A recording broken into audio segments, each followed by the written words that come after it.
Good morning, everybody. It's with regret and much sadness in my heart to say that I welcome you to the last day of the Corsa del Capo rally. I hope that today will be the coup de grace. It is two of my most favorite roads to drive. I'm sure you'll have an absolute blast.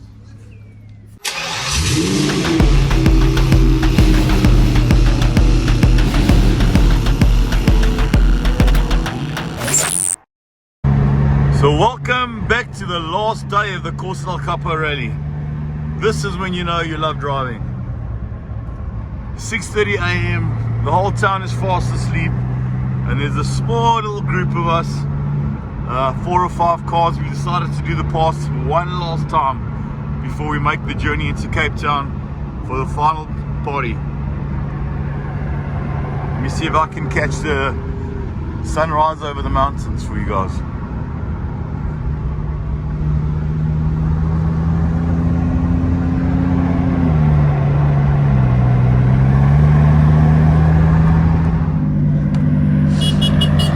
Maybe we call these boys the early worms. Look at this. And these cars you see on Instagram, you see on rallies, you see on runs. Every event that we host, it's the same people. There are a few people at home who didn't wake up this morning and back in Joburg and still at the hotel sleeping. But in general, these are the guys. Guys love to drive. Let's take a quick look at all the cars. Performante, 610 full of Novitec. This is the Superleggera Performante. You know this bad bull. Performante and the mighty SVJ. Look at this car. Boys have driven hard this rally.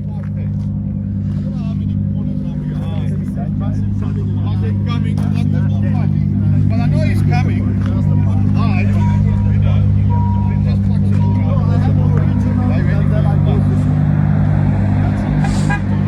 We haven't shown you guys this car much, but it's quick. The driver's been pedaling it very hard. LP570. It's a Superleggera Spider, which is known as the Performante. Also, a lot of carbon.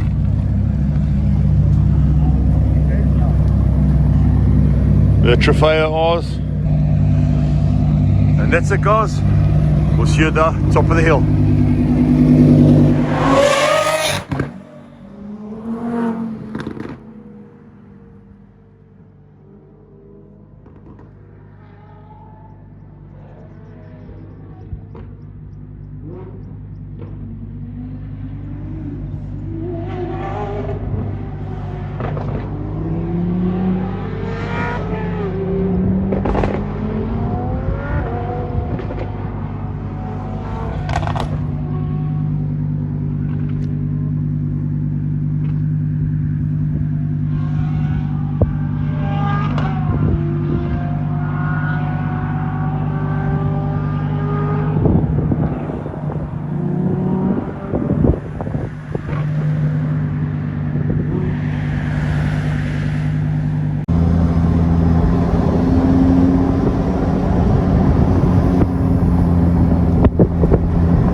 Take a look at that view. It's freaking spectacular.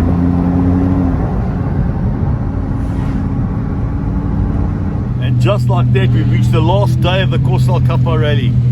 The cars are all exiting the Franschhoek Hotel, and we're making our way over Chapman's Peak, about a 200-kilometer route down into Cape Town to spend the last night's festivities at the waterfront. See you guys later.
people ahead of us.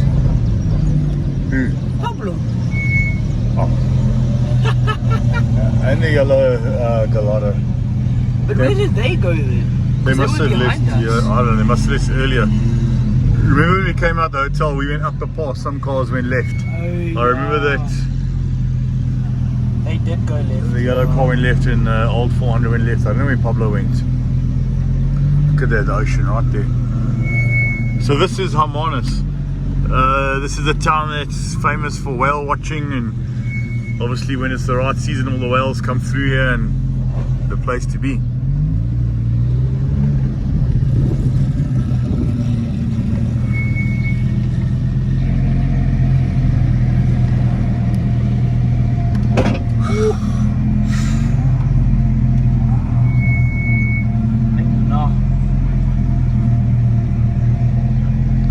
That wasn't a very nice scrape.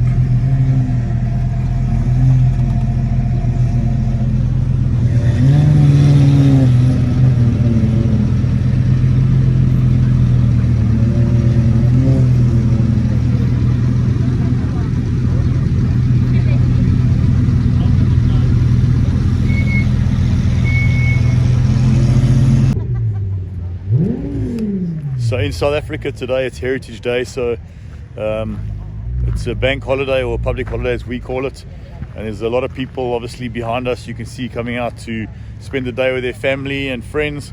So the parking lot is full of all other types of cars. We don't have it for ourselves like we did on the Cape Classic, you would have seen a couple of videos back. But let me take a walk down to the water's edge and have a look at this.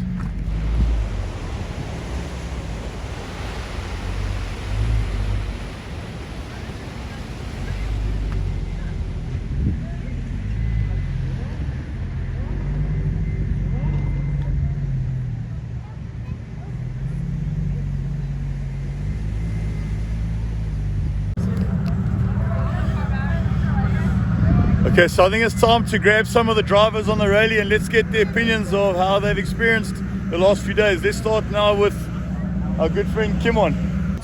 Kimon, you were on 2019's rally Yes, and you're back on 22's rally. yes, sir. The difference for you?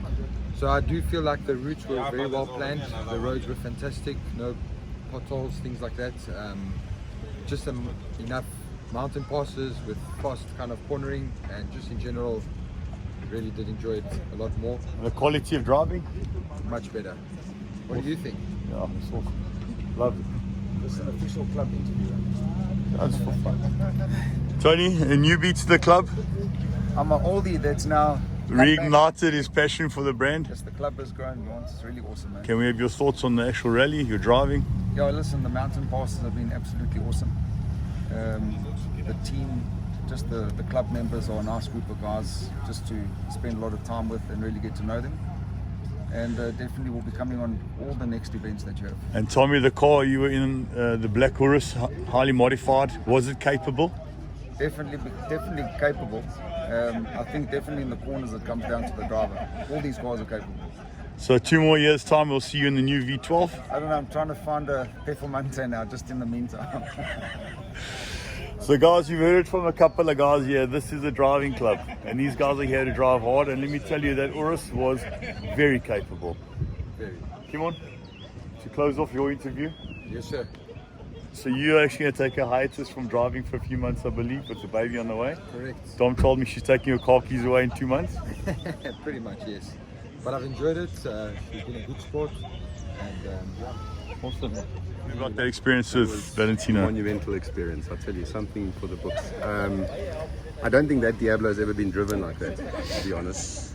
What was great about it was just seeing how he entered and exited and just sort of, you know, extracted the most from that car. Immediately let me know all the things that need to be adjusted. Yeah, he was going through his He's- whole thing like with the sticker kit on the front bumper. That's not. Yeah. Oh, he told me about some of the exterior things that weren't period correct and needed to be attended to.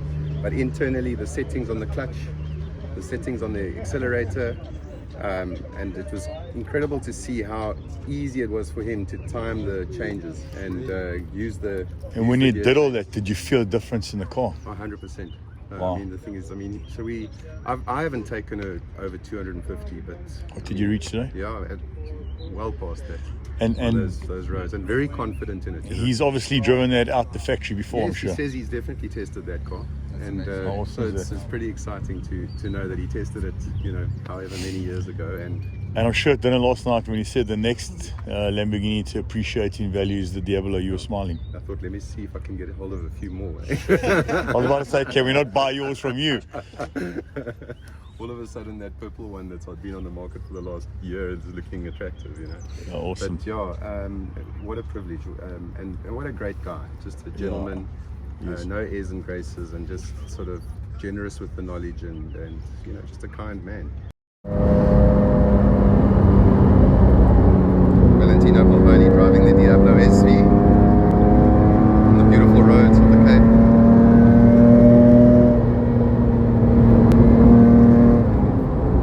Doesn't get better than this. So guys, this is something I wanted to actually put in the video and show you. This is a small little town right on the side of the ocean called Betty's Bay. But just take a look at the size of the rocks in these people's gardens. It has obviously fallen down from that mountain up top there, rolled down, and they just leave it. And I mean, what risk are these houses at in the future if more rocks just come rolling down? I mean, look at that, massive boulders in their gardens.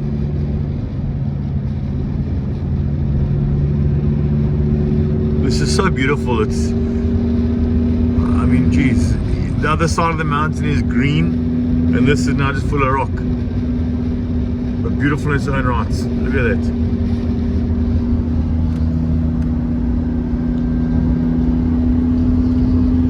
That's definitely something about the Western Cape that is so appealing. It has the best roads to drive on. And if you don't want to enjoy the high speed of the roads, you just take in the scenery. Every little town you go through is picturesque. And then look at that side. There's the ocean on the left hand side.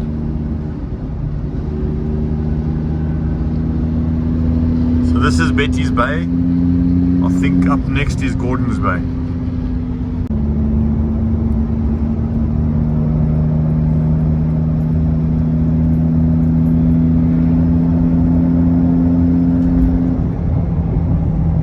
Take a look how beautiful this is, guys. It's like we're driving in between two sand dunes. They put a tarmac between it, and there's the ocean.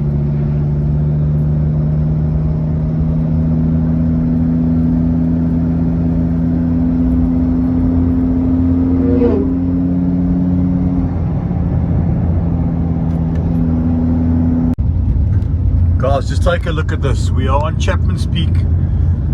The beach down in the distance over there is Hout Bay. And look at how beautiful this mountain pass is.